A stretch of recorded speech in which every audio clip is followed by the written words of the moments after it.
Talagang hindi pa sanay umano si Paolo Avellino na mawalay ng matagal sa kanyang rumored girlfriend na si Kim Chiu.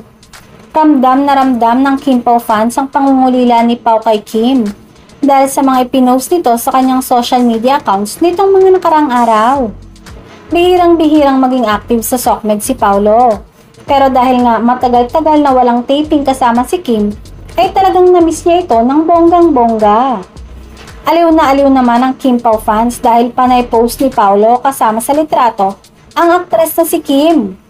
Feel na feel naman ng mga followers nila Kim at Paolo ang matinding pagkamiss nila sa isa't isa. Lalo na raw si Paolo na nag-post pa sa kanyang Instagram ng litrato niya kung saan masaya sila ni Kim. Nataranta ang solid fans sa online world nang mapansin nilang nilike ito ng aktres. Samantala, mukhang muling magkakasama ang dalawa sa isang big project na pinag-uusapan ngayon big screen. Wala pang final pero usap-usapan ang nalalapit na anunsyo ng Star Cinema kung saan ito ang hawak ng nasabing proyekto ng dalawa. Ngayon pa lang ay excited ng madlang people at tiyak umano na aabangan at magiging blockbuster to.